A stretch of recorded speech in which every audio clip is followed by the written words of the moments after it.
So for our next segment of our program today, we have planned a panel discussion about the historical aspects of harmful research on specific communities, including people who are Black, Indigenous, poor, disabled, and other people of color, and how it shows up today, and the long-term impacts on trust towards the science community. And the science community includes research and medical communities. I'd like to welcome our panel discussion members, including Harriet Washington, Dr. Marie Mccaughlin, Dr. Melanie Nadeau, and Dr. Melva Thompson-Robinson.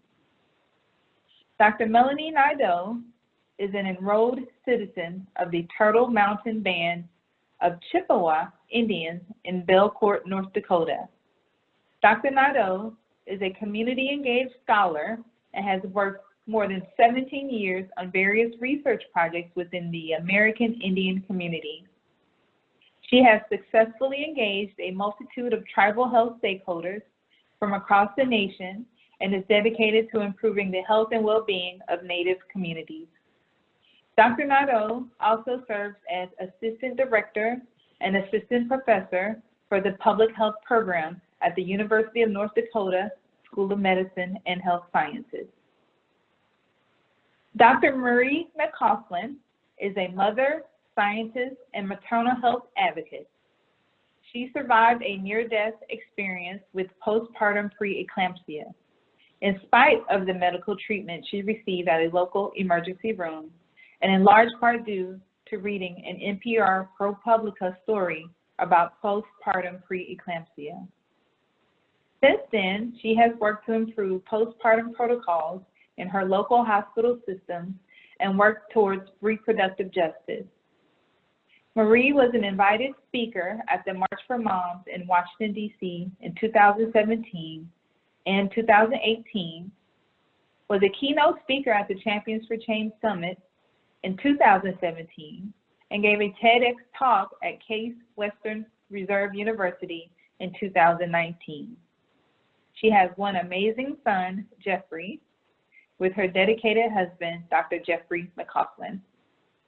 And to round out our panel members this evening, we have Dr. Melva Thompson-Robinson. She is the Executive Director at the Center for Health Disparities Research, as well as a Professor of Social and Behavioral Health in the School of Public Health at the University of Nevada, Las Vegas. She has extensive experience in conducting research in and work with communities of color throughout the U.S. Her work focuses on health disparities, particularly in HIV prevention. She has mentored and counseled numerous undergraduate, graduate, and early professionals in the area of public health. Additionally, Dr. Thompson-Robinson is co-editor of the Journal of Health Disparities Research and Practice. So welcome to all of our panel members, and we're going to go ahead and get started with our first question. So Harriet, we'll direct our first question to you. And if you haven't already turned on your video, you might want to turn on your video so that our audience can see your lovely faces. So Harriet, in thinking about medical exploitation and abusive research, how do you describe harmful research based on historical events, and where do you see harmful research today? Well, historically, harmful research was everywhere. Not only the particular studies, but the belief system the studies were based upon. The belief in biological dimorphism, actually different physical bodies of Black and white people, was very, very damaging, because when these are posited, you always end up with a hierarchy. Well, if you have two groups of people that are profoundly different physiologically, who's better? Who's closer to human? Who's more perfect? Who's inferior? And people of color were always more inferior. So the research went from everywhere, from laissez-faire research conducted by private physicians, and then when medicine moved into clinics, you had Black people brought in not for treatment, but for use as display. This is what a hepatic liver looks like. This is what the disease pellagra looks like. This is how you take off an arm. Amputations were actually done, not because the Black person needed their arm removed, but to show the medical students how to take off an arm. Okay, horrendous, but look what's happening today. It's equally bad today in some ways. It's different research, but it's very damaging. We have a preponderance still of genetic research that is intended to show that profound genetic differences between Blacks and whites have been posited to give the implication that Black bodies are profoundly defective and that Black illnesses are basically their own fault for having defective bodies. We see this with coronavirus 19. French researchers published a study only months ago saying that Black people and white people react to infection differently. It would have been very at home in the Victorian literature. And then you have research being conducted today into the causes of higher risk among Black people, higher disease states, and many of them focus upon putative physiological differences. And it's quite a stretch, even a very small metabolic difference that may or may not exist will get a lot of attention, a lot of funding, a lot of indictment as a cause. But what's being ignored are very, very profound other determinants of health. For example, environmental racism. I wrote a piece for Nature showing that every tenet of environmental racism is an important risk factor for coronavirus 19. Diabetes, kidney disease, heart disease, the difference in rates is caused not by difference within the bodies, but differences of exposures to nephrotoxins, to air pollution, which we know contributes to kidney disease now. So we know that there are these very profound differences, but we're not always looking at them. We're often looking in the wrong direction because we're looking at something that's going to satisfy a historical belief, historical research that claims that differences in Black and white bodies are to blame, i.e. that indicts race, when really what we're looking at as a real risk factor is not race but racism. And so the research, as long as it addresses and is looking in the wrong direction, is never going to give us the answers that we need to find. Thank you. Thank you, Harriet, for your response. Melanie, Dr. Nadeau, could you please respond to the same question? How do you describe harmful research based on historical events, and where do you see harmful research today? Thank you. There is a long history of research with tribal communities and the American Indian community, and when you're talking about harm can occur in many ways. So you have, the individual themselves and their views of harm and their experience, but and typically that's how research is approved and viewed, is from the individual perspective. But when working with tribal communities, we see that there's also community harm and community risk. And so there's a whole gamut and continuum of things that we can see occurring as we look historically as what has happened with tribes. Many tribes feel that they've been researched to death. You hear that all the time. We've been researched to death. So their history and their experience with research has been around for a very long time. We can see that, there's examples of research where significant findings are translated into interventions, but maybe the underlying cause of what is being studied is not found. And we see that as an example with the NIH-funded study with the Pima Indians since the mid-1980s. So communities can become discouraged because what they were approached for, there's no resolve. And so that's a problem. There's been serious breaches of trust, genetic research focusing on human migration rather than the health issues themselves. Samples used to explore migration when that was not approved or something that the tribe would even be involved in. This can lead to feelings that traditions and sacred teachings are not being, and that they're being threatened. There's insufficient effort by scientists to understand and learn how communities perceive research. When we're talking about medical exploitation, one example that I like to bring up is the sterilization of American Indian women and girls without their knowledge or consent. This was platformed as an extreme form of family planning due to their high birth rate.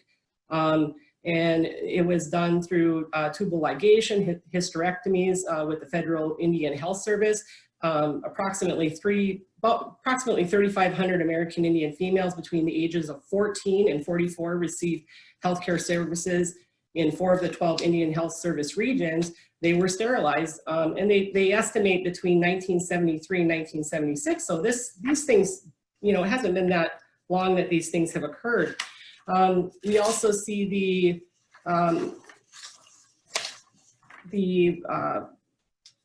research being conducted that was not approved, like I said, by the community was agreed to participate in the research, but then the research was later, other things were done with the samples that were not approved and other areas were explored.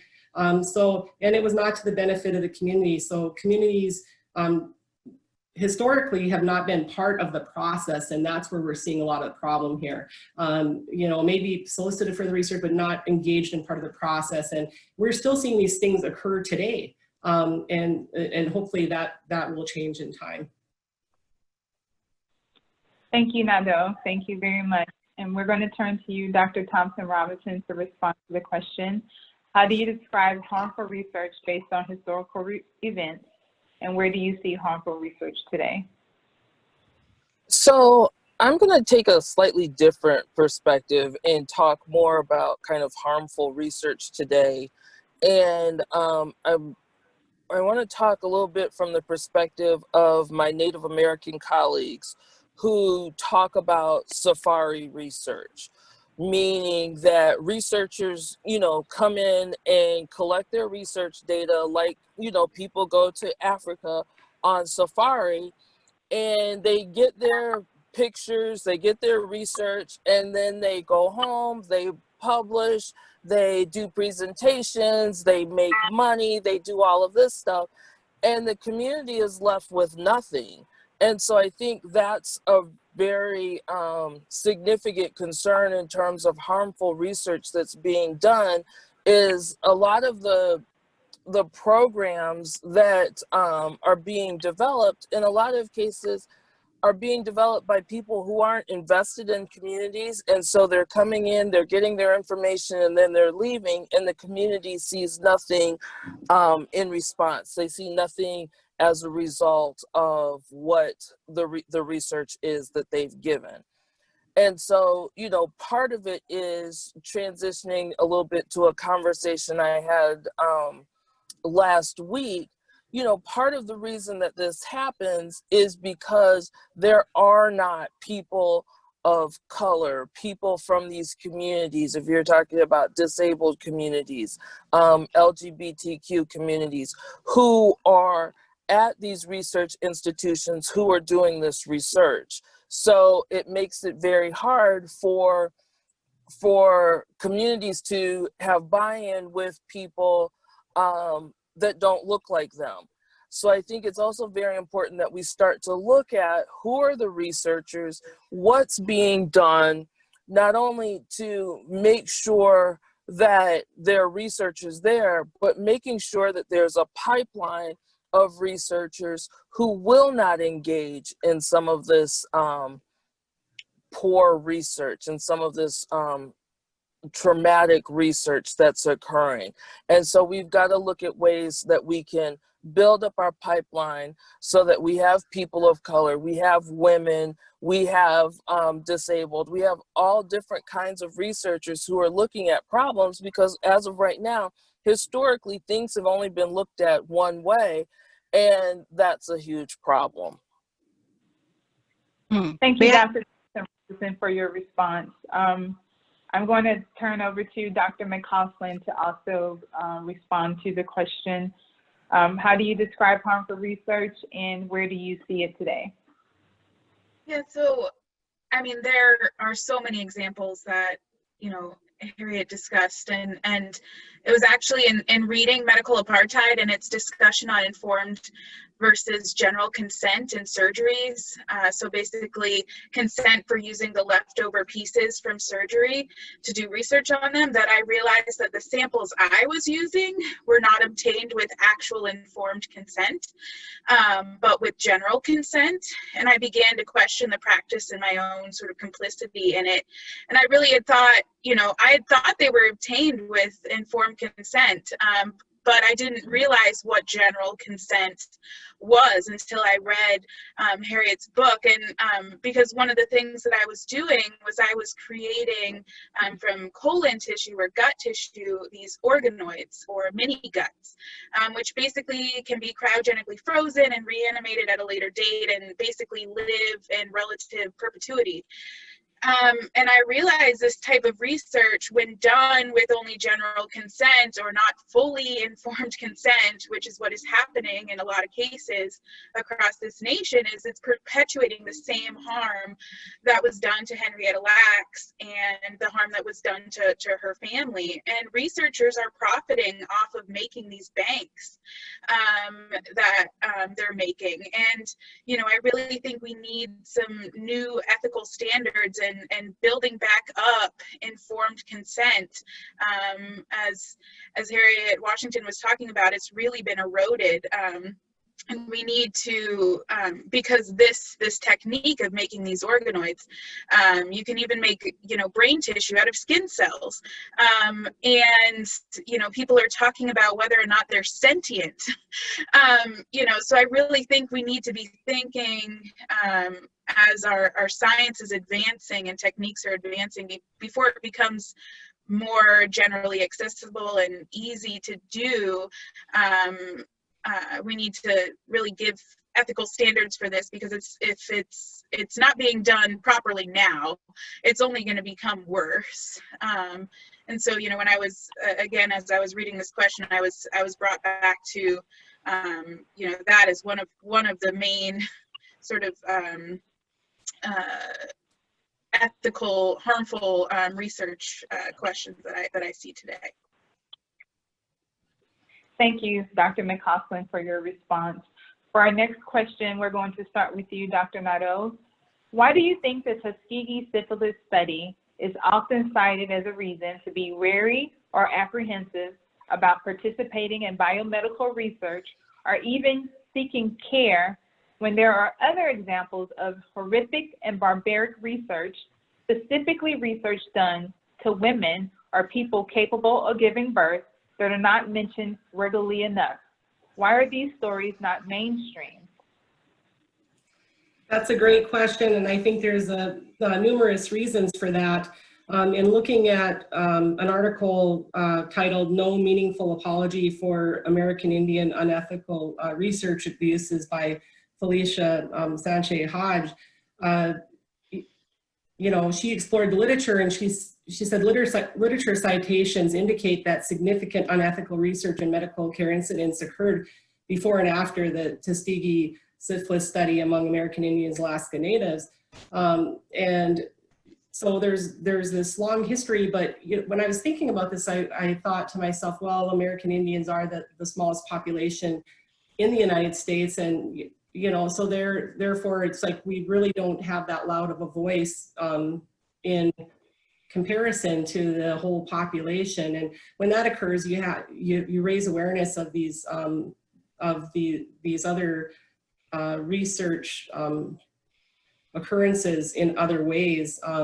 Ideally, a couple of ways that could be done that was brought up in this particular article is, you know, it was talking about President Clinton's issue of a highly visible public apology to the African-American survivors of the Tuskegee syphilis experiment in 1997. And I think that, you know, just leadership mentioning and raising awareness of these things is very important at all levels. And American Indians have yet to experience such a visible acknowledgement.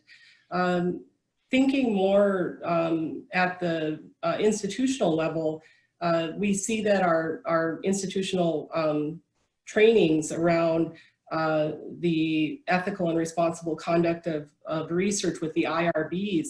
The examples provided, this is provided as an example as part of that training. And there are efforts, our ethics is an example, research ethics training for health in Indigenous communities that is, has been created and that is being promoted. But I think if we institutionalize these case examples, will help to bring voice and awareness to these other research horrors that have happened historically. Thank you, Dr. Nadeau, for your response. Dr. Thompson-Robinson, please respond. So I think, like Dr. Nadeau alluded to, one of the reasons that Tuskegee is mentioned primarily is because of the public apology that came from President Clinton and the federal government. And that kind of apology is very rare in our country's history. Very few populations, as Dr. Nadeau alluded to, the Native Americans have never received such an apology. And, you know, we could look at other traumatic events in history. You know, it's on rare occasions that those things come about. So I think that's one reason that people bring up Tuskegee. Another reason is, you know, there was a popular movie that came out. I don't remember exactly when it came out, if it was in the, I think it was in the 90s, called Miss Everly's Boys, which was about the Tuskegee syphilis study and the African-American nurse who was really responsible for keeping those men in the study. She knew where they were. She was able to go and get them. So when they needed samples, she was able to collect them or take the U.S. Public Health Service to them. And so when you have a movie about that, obviously now people know more about it. They may not understand all the intricacies of what went on, but they understand what was going on.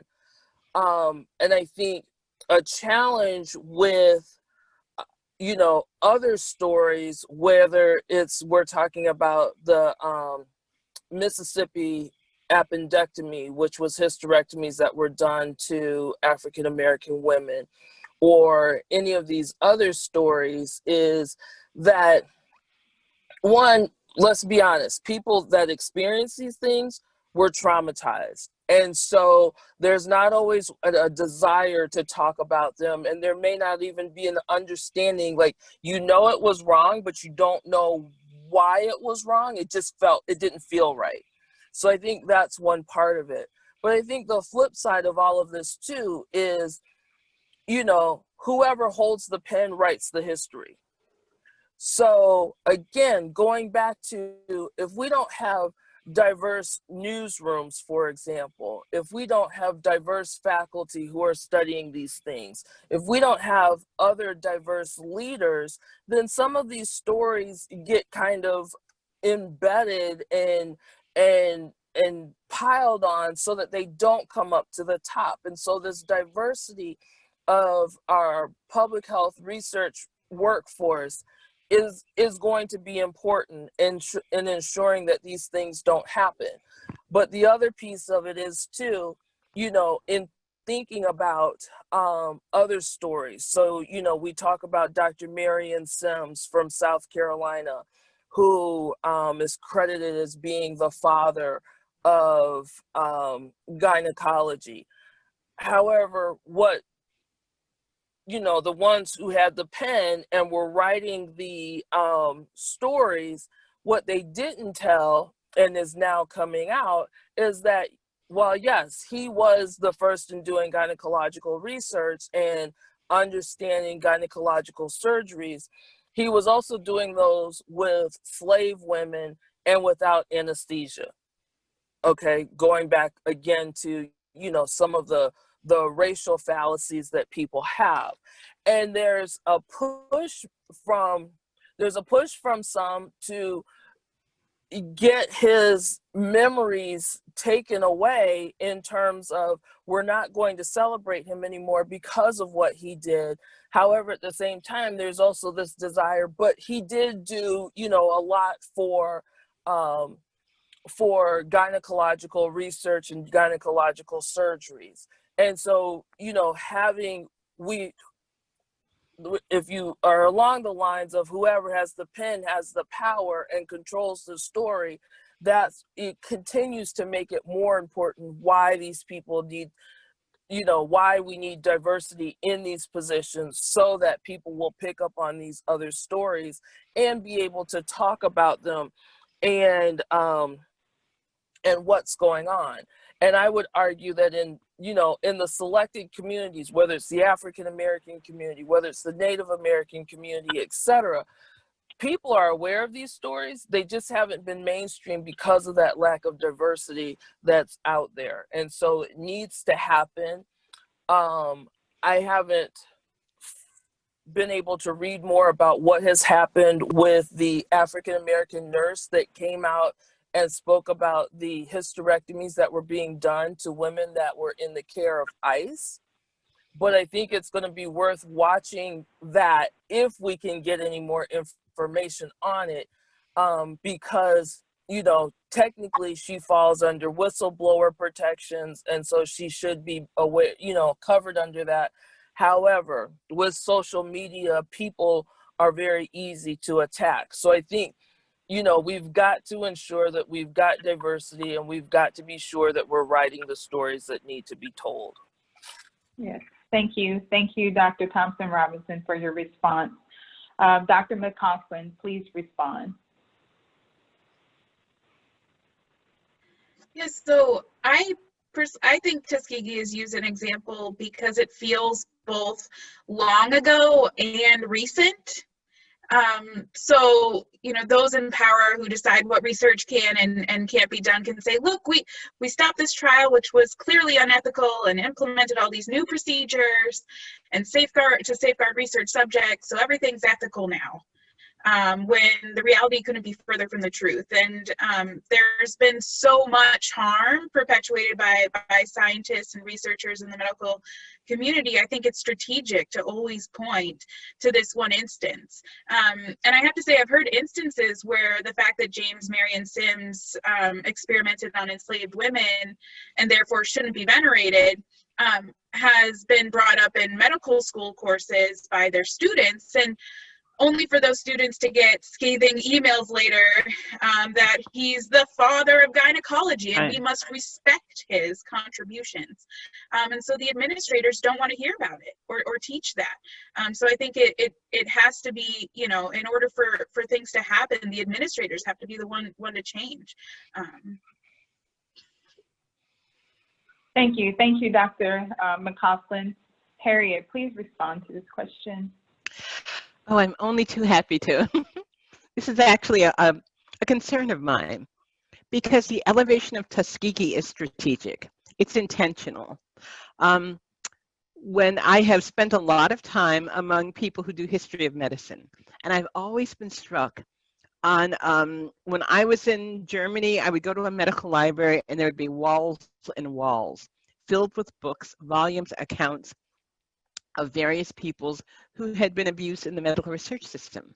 Went to the Kaiser Wilhelm Institute in Berlin, and they have entire floors devoted to this. Not only books, but artifacts. Go to the Countway Library at Harvard, same thing. But if you're looking for the treatment of people of color in this country, slim pickings.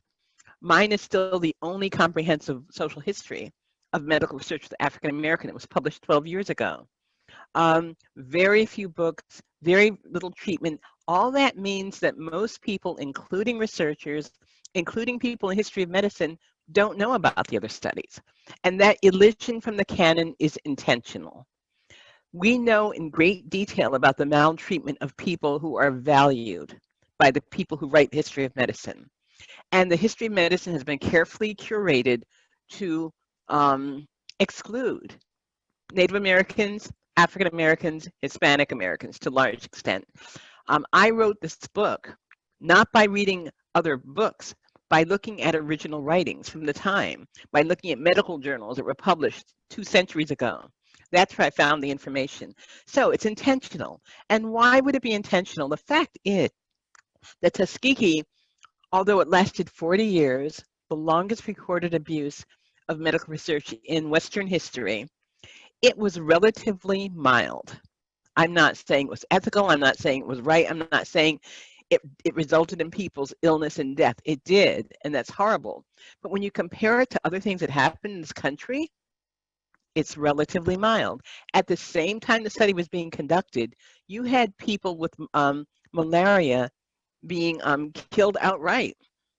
You know, people being African Americans being infected with falciparum malaria, the worst type, the worst strain, outright. My book catalogs horrible things that were done to people that are not part of the canon that most people just don't know about. And couldn't agree more with Dr. Thompson-Robinson. You know, I write in Medical Apartheid that history is written by the victors. Churchill said that because he understood that news media were the first draft of history, but that what stays in the historical canon is selected. It's chosen by the people who win. And the people who won in this country were white settlers who chose not to record the savage abuse of people of color in their history. And that's why we don't know about it, and that's why it's not discussed more. Now, there are other reasons. I have a friend, a scholar I admire very much, and she said to me, the reason why people are so enamored of speaking about Tuskegee, when you talk about Tuskegee, you get to talk about Black men with syphilis, and that's not the most sympathetic victim. I don't know if she's right or wrong. She may have something there, but what's clear to me, though, is it's a deliberate exclusion. You know, what's very interesting is when we talk about apologies given by presidents and by luminaries in this country, there have actually been quite a few.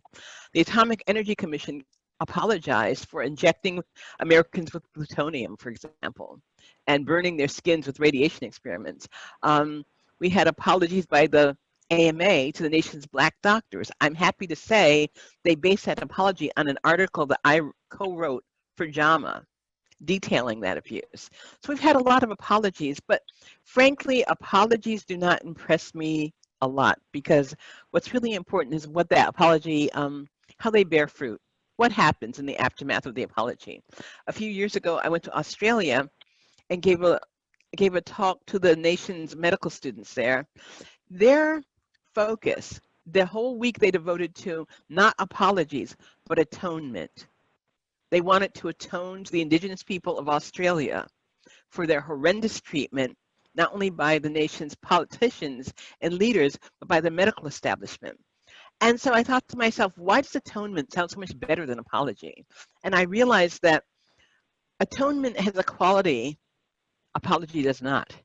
Atonement, implicit within it, is a promise to do better, to not do the evil thing anymore, to consciously, work to avoid the evil thing that you've done in the past. And we need both. We need not only apologies, which let's face it, when they're not accompanied by action and results, they can be very empty. So we need atonement, and we also need to understand that Tuskegee is not only not a good parallel. It's not a good parallel from much research. If we're talking about, for example, abuses, which we've already had in Africa, abuses of the research system, looking into coronavirus, we need to look at abuses among viruses, which there have been quite a few, some of which are very good parallels. And we also have the fact that it's based on a misconception. As I said during my talk, if you say that people fear medical research, medical treatment because of Tuskegee, you're implying that a group of people is wildly overreacting to a single abuse. That's not what happened. They're reacting to centuries of abuse. And Thomas Leviste, when he was at Johns Hopkins, published several papers demonstrating that. One of his papers indicated that African Americans who had never heard of Tuskegee showed more fear of medical research than African Americans who had. So it's a very sloppy and inaccurate parallel. We need to find parallels that fit, and in terms not only of what actually happened, but in terms of egregiousness.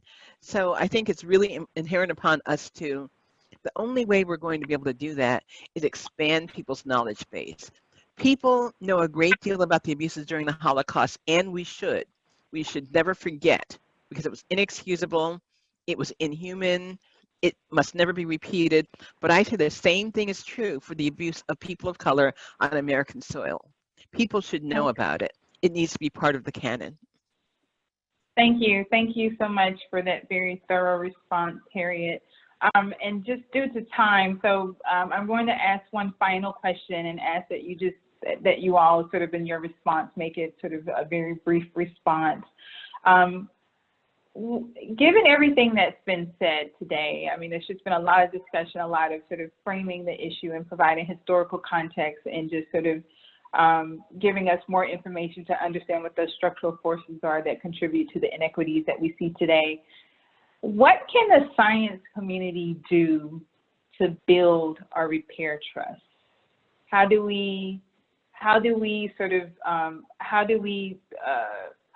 the science community make it right? So that's a kind of like a two-part question, but if you could respond fairly quickly. So we're going to start with Dr. Marie Mccaughlin. Yeah, so I'll say this, like if you only go into communities with the primary purpose of convincing people to sign up for your study, and that's your only real interaction with the community, that's not community engagement, that's community exploitation. And they're not stupid. They know that you only show up when it serves you. And so, you know, you've got to think, how many steps is it between the research you are doing and actual aid to the community? And is the benefit of your research purely hypothetical? So, you know, for me, I think, you know, researchers need to stop going into the community only to ever take. Because again, that's not community engagement, that's exploitation, and we need to do better as researchers, because I've seen this happen a lot. Thank you, Dr. McCausland.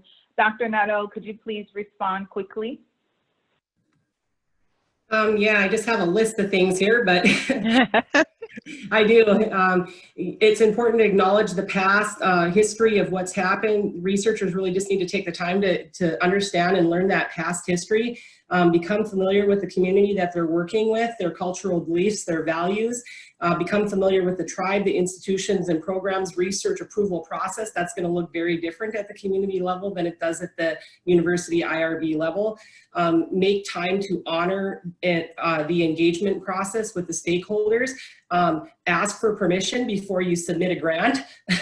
That's probably one. And build capacity at the tribal levels. Hire local coordinators. Hire people to do the things that you want to do. Teach them how to do these things within the community, and have them make community informed decisions into your research. Take the time that's needed to explain a culturally appropriate way why an individual is being contacted. That's a long process, a lot longer than you would think if you're going to do it in a culturally appropriate way, especially around informed consent. Ensure that the research is returned back to the participants, not only the participants, but the community as a whole, and that information is translated and disseminated at multiple levels of the community, and have an institutional process that honors that and that supports scholars to do this work and take the time to do this work in a good way. And understand that each tribe's history, cultural beliefs, values, and process is unique in and of itself. So. Thank you so much. Thank you. And I know you probably had more to share, but that was very rich, and we appreciate your perspective. Dr. Thompson-Robinson, please respond. What can be done to gain trust, and what can the science community do to make it right?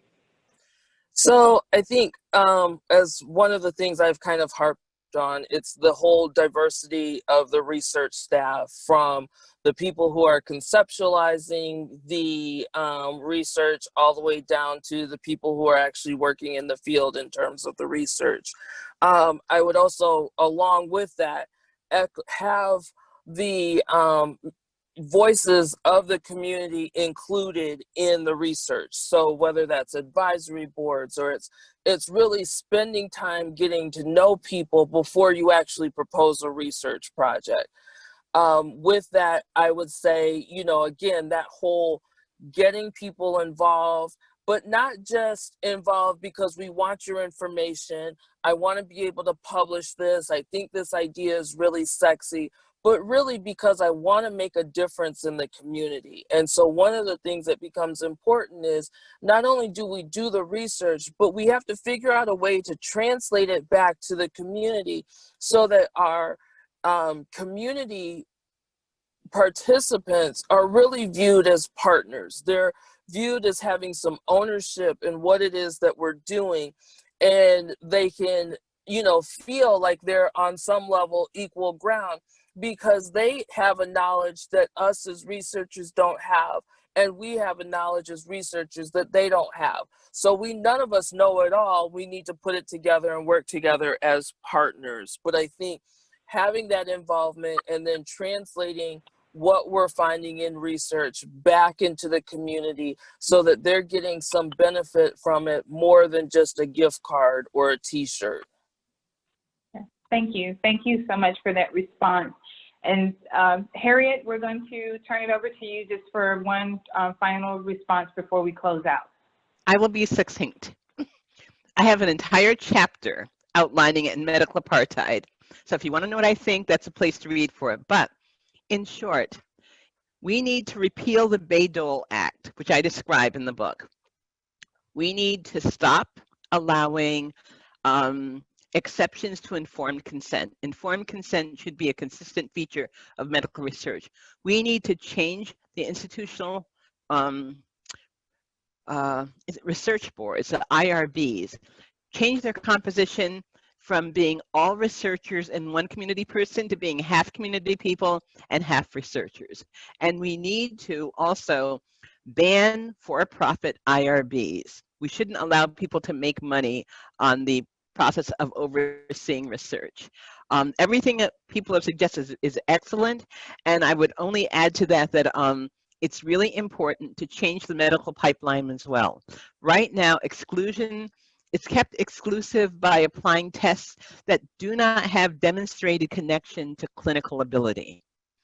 Yet they seem to exclude a lot of people, some of whom would make excellent doctors. We need to revisit medical education with an eye to tying the credentialing that allows one into medical school, allows one to be competitive, to things that have been proven to improve one's performance as a clinician. And that's it. Oh, thank you so much. So in closing, I just want to thank all of our panelists for providing their thoughts about historical harmful research and how it shows up today, and also providing some things for us to think through, like some solutions to help overcome the barriers that exist in communities that have been harmed by science to be partners in research and making decisions about their own medical care.